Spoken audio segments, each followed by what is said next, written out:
এটা খুব দুঃখজনক যে প্লেয়ার্স পেমেন্ট নিয়ে এভাবে কিছু ঘটেছে। দায় তো নিতেই হবে, মানে আমরা যখন ভালো কিছু করছি সেটার কৃতিত্ব আমাদেরকে সবাই দিচ্ছে, কোনো খারাপ কিছু হলে সেটা দায় আমাদেরকে নিতেই হবে। সিসিডিএম বিলুপ্ত হয়ে গেছে এই শব্দটা আমি শুনেছি, কিন্তু অনেকের মুখেই, তাদের মুখে শুনেছি, এটা মোটেই সত্যি নয়। আর একটু দেরি করে তারা রেসপন্স দিতেন, আমরা যে প্রস্তাবটা দিচ্ছি সেটা দেখে যদি রেসপন্স দিতেন সেটা আমাদের জন্য ভালো হতো।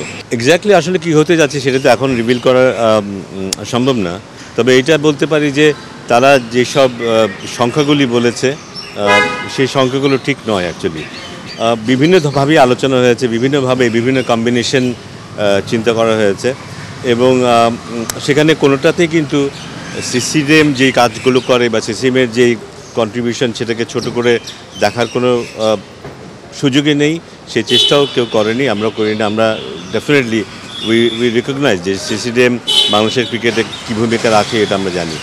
সো বরঞ্চ আমি বলবো যে এটা হয়তো এখনই বলার সময় আসেনি, তারপরে বলবো যে আমাদের চিন্তাভাবনা আছে সিসিডিএম যে অ্যাক্টিভিটিগুলো করে মূলত ঢাকার ক্রিকেট ক্লাবগুলোকে নিয়ে, তার চাইতেও আরও অনেক বড় পরিধিতে তারা কাজ করতে পারে কি না সে ধরনের একটা প্রস্তাব হয়তো আমরা দেবো। আমরা মনে করি যে সিস্টেমের কাজের পরিধিটা অনেক অনেক বড় হওয়া উচিত। এর বাইরে যেটা বলতে পারি যে আমরা যেই সংস্কারের কথা বলছি, যেখানে কিছুটা সাম্যতার ব্যাপার আছে, যেখানে বৈষম্যহীনতার ব্যাপারও আসবে। আমরা জুলাই আগস্ট আন্দোলনের কথা যদি বলি, আমরা সারা দেশকে কিন্তু ইনক্লুসিভ করার চেষ্টা করেছি। এই ইয়েতে আমরা রিজিয়নগুলোকে শক্তিশালী করার কথা বলেছি। আমরা চেষ্টা করেছি যেন সবাই মিলে সবার একটা কন্ট্রিবিউশনের সুযোগ থাকে, সেখানে তো সিসিডিএমের ব্যাপারটা তো অবশ্যই থাকবে। আমার ধারণা যে সিসিডিএম বিলুপ্ত হয়ে গেছে এই শব্দটা আমি শুনেছি, কিন্তু অনেকের মুখেই, তাদের মুখে শুনেছি, এটা মোটেই সত্যি নয়।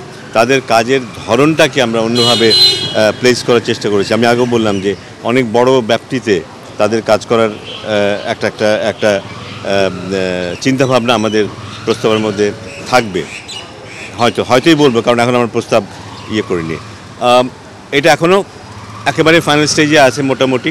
আমরা হয়তো আরও একবার বসে এটাকে ফাইনাল করব, এবং ফাইনাল করার পরে কিন্তু আর একটা প্রসঙ্গ যেটা, যে আমরা যেটা চিন্তা করব সেটাই যে হবে তা কিন্তু নয়। আমাদের ভাবনাগুলো আমরা একটা কয়েকজনকে নিয়ে হয়তো আলাপ করব, একটা গোল টেবিল হয়তো আমরা আলাপ করব, সেখানে হয়তো ক্লাবের প্রতিনিধি থাকবে, সেখানে হয়তো জেলা বিভাগের প্রতিনিধি থাকবে, সেখানে হয়তো সাংবাদিকদের মধ্যে থেকে, মিডিয়া থেকে প্রতিনিধি থাকবে, কিংবা সুধীজন যারা ক্রিকেট অনুসরণ করেন অথচ ক্রিকেটের সাথে সরাসরি সম্পৃক্ত নন তাদের প্রতিনিধি থাকবে। আমরা সবার সাথে আলোচনা করে আমরা একটা জায়গায় যাওয়ার চেষ্টা করব, সবার স্বার্থ যেন রক্ষিত হয়, অ্যাট দ্য সেম টাইম ক্রিকেটের স্বার্থ যেন রক্ষিত হয় সেটা আমরা দেখার চেষ্টা করব। সো আমাদের যে প্রস্তাব সেটা প্রথমে একটা গোল টেবিল বৈঠকে আমরা সেটা আলোচনা করব, তারপরে সেটা আমরা বোর্ডের কাছে প্লেস করব। বোর্ড সেটা স্ক্রুটিনি করবে, বোর্ড ভাবতে পারে যে না এটা এখানে ঠিক আছে, এখানে ঠিক নেই, বোর্ড এটা ফার্দার নাড়াচাড়া করতে পারে, এবং সেখান থেকে কিন্তু এটা যাবে জেনারেল কাউন্সিলের কাছে। জেনারেল কাউন্সিল যদি বলে যে হ্যাঁ এটা ঠিক আছে, অথবা জেনারেল কাউন্সিল যদি মনে করে যে কোথাও কোনো পরিবর্তনের প্রয়োজন আছে, তারা সেটা করবে। তারপর তারা যদি অ্যাপ্রুভ করে, তারপর সেটা অ্যাপ্রুভ হয়, কিন্তু আমরা বলে দিলেই সেটা অ্যাপ্রুভ হয়ে গেল না কিন্তু। সো আমার মনে খুব আর্লি একটা রেসপন্স এসছে ঢাকার ক্লাবগুলির কাছ থেকে।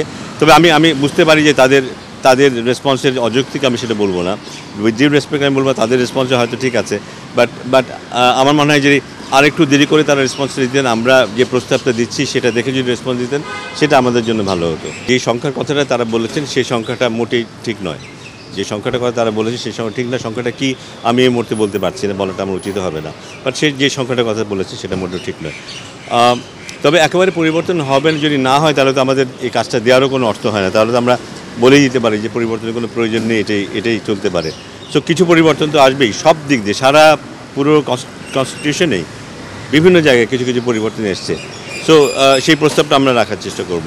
তবে আমরা অত্যন্ত সম্মানের সাথে, শ্রদ্ধার সাথে কিন্তু স্মরণ করি সিসিডিএম কী কাজ করেছে এতগুলি বছর স্বাধীনতার পরে। ক্রিকেট যখন খুব ক্রিটিক্যাল অবস্থায় ছিল তখনও, এবং অবশ্যই এটাও বলতে হবে যে গত 10-12 বছর সিসিডিএমের ভূমিকাটা খুব ভালো ছিল না, যার জন্য অবশ্য আজকে যারা কথা বলছেন তারা দায়ী নন। বাট ওভারঅল বোধহয় কিছু কাজ তো করতেই হবে, যেটা দিয়ে আমরা ক্রিকেটের স্বার্থকে আমরা বজায় রাখতে পারবো। আমি এটুকু বলতে চাই যে আপনারা একটু ধৈর্য ধরুন, আমরা যে প্রস্তাবটা দেবে সেই প্রস্তাবটা তো হয়ে যাবে তা না, ওনারাও কিন্তু ওনাদের বক্তব্য রাখার সুযোগ পাবেন, কিন্তু একটা ইভেন্ট প্ল্যাটফর্মে ওনারা কথা বলার সুযোগ পাবেন। ওনারা যদি বলতে পারেন, যুক্তি দেখাতে পারেন যে কোন জায়গায় কোন অসুবিধা হচ্ছে ওনাদের, সেটা কিন্তু সেভাবেই কিন্তু অ্যাড্রেস করা হবে যদি সেটা যুক্তিসঙ্গত হয়। তো আমার মনে হয় যে একটু ধৈর্য ধরলে আমরা হয়তো খুব অল্প দিনের মধ্যেই একটা একটা একটা একটা কনফারেন্সের মধ্যে করব। সেখানেও তারা বক্তব্য রাখতে পারবেন। আমরা যখন বোর্ডে দেবো সেখানেও তাদের প্রতিনিধি থাকবেন, সেখানে বক্তব্য দিতে পারবেন, এবং জেনারেল কাউন্সিলে তারা সবাই থাকবেন, সেখানেও তারা বক্তব্য দিতে পারবেন। আমার মানে একটু যদি ধৈর্য ধরেন সবচাইতে ভালো হবে। না, এই প্রশ্নটা খুব যে অযৌক্তিক তা নয়। মানে ক্রিকেট বোর্ড থেকে এটা কমিটিটা করে দেওয়া হয়েছে, এবং আমি জানি না, ব্যক্তিগতভাবে আমি দেখেছি তাদের যে একেবারে ক্রিকেট সম্পর্কে কোনো ধারণা নেই তা নয়।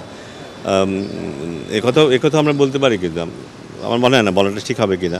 আমাদের ক্রিকেট বোর্ডে কিন্তু অনেকেই বোর্ড মেম্বার হয়ে আসছেন যাদের সেই অর্থে ক্রিকেটের সেরকম ব্যাকগ্রাউন্ড নেই, কিন্তু তারা কিন্তু তাদের মতো করে কন্ট্রিবিউট করে যাচ্ছেন। হ্যাঁ, হয়তো ভালো হতো যদি এখানে আরও এক আধজন এমন কেউ থাকতো যারা ক্রিকেট ব্যাকগ্রাউন্ডে, ক্রিকেট সম্পর্কে যাদের পরিষ্কার ধারণা আছে, বা আমাদের ক্রিকেট সম্পর্কে পরিষ্কার ধারণা আছে, কিন্তু সেটা যেন খুব বেশি এফেক্ট নিয়ে আসতে না পারে। সেজন্যই কিন্তু আমরা একটা গোল টেবিল করতে চাই, যেখানে বিভিন্ন জনেরা থাকবে, তাদেরও রিপ্রেজেন্টেশন থাকবে, এবং সেখানে আমরা বোধহয় আলোচনা করতে পারবো কোন জায়গাটায় আমরা কি পরিবর্তন নিয়ে আসতে পারি বা না পারি। এটা ভীষণ বিব্রতকর। আমি বলবো যে শুধু বিসিবি তো না, এটা সমগ্র বাংলাদেশ জুড়ে যেই উৎসাহ উদ্দীপনা নিয়ে এবার বিপিএলকে ভাবা হয়েছিল। আমরা জানি যে আমাদের প্রধান উপদেষ্টা নিজেও এর সাথে সরাসরি সম্পৃক্ত, আমাদের ক্রীড়া মন্ত্রণালয়ের উপদেষ্টা উনিও সরাসরি সম্পৃক্ত, 9-10টা মন্ত্রণালয় এটা নিয়ে কাজ করছে, এবং আমরা অনেকখানি ইমপ্রুভমেন্ট দেখেছি এবার বিপিএলে। আমরা যদি বলি টিকিটের ব্যাপারে, মানুষের মাঠে আসার ব্যাপারে, রান, উইকেট, এগুলির ব্যাপারে আমরা খুব পজিটিভ অনেক কিছু দেখেছি, কিন্তু তার মধ্যে বোধহয় একটা কালো দাগ আমি দেখতে পাচ্ছি। এটা খুব দুঃখজনক যে প্লেয়ার্স পেমেন্ট নিয়ে এভাবে কিছু ঘটেছে। এমন অনেক সময় হয় কিন্তু যে সময় পেমেন্ট দেওয়ার কথা কোনো কারণে হয়তো সেটা দেওয়া হয়নি, সেটা 2 দিন পরে 4 দিন পরে পেমেন্ট করা হয়ে গেছে। এটা নিয়ে কোনো বিগ ইস্যু, কিন্তু এবার সেটা আমরা দেখতে পাইনি। খেলোয়াড়রা একটা পর্যায়ে এসে হয়তো এতটাই হতাশ হয়েছে যে তারা হয়তো এইরকম একটা রিয়াকশন দেখিয়েছে। সো থ্যাঙ্কফুলি আমাদের বোর্ড প্রেসিডেন্ট ইতিমধ্যেই প্লেয়ারদের সাথে কথা বলেছেন, এবং ফ্র্যাঞ্চাইজিদের সাথেও যোগাযোগ হয়েছে, এবং তারা বোধহয় আজকেই কিছু স্টেপস নিচ্ছেন। আশা করি এখন থেকে সেটা আস্তে আস্তে নর্মাল হয়ে যাবে। বাট আমরা যেহেতু গত 2-1 দিনের মধ্যে এটা জানতে পেরেছি ঘটনাটা এমন, সো আমরা আমাদের দিক থেকে নিশ্চয়ই কিছু অ্যাকশন নেওয়ার চেষ্টা করব যেন এই ফ্র্যাঞ্চাইজিতে তাদের দায়িত্বগুলো ঠিকভাবে পালন করেন। আমাদের চোখ নিশ্চয়ই থাকবে এদিকে। না, দায় তো নিতেই হবে। মানে আমরা যখন ভালো কিছু করছি সেটার কৃতিত্ব আমাদেরকে সবাই দিচ্ছে, কোনো খারাপ কিছু হলে সেটা দায় আমাদেরকে নিতেই হবে।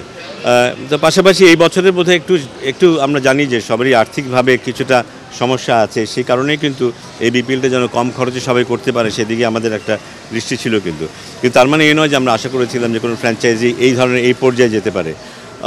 হ্যাঁ, ব্যাংক গ্যারান্টি যে ব্যাপারটা ছিল সেটা যদি আমরা করতে পারতাম, সেটা এক ধরনের নিশ্চয়তা দিতে পারতো। বাট যে কোনো কারণেই হোক সেটা তখন হয়তো করা সম্ভব হয়নি। অবশ্যই দায় আমাদের।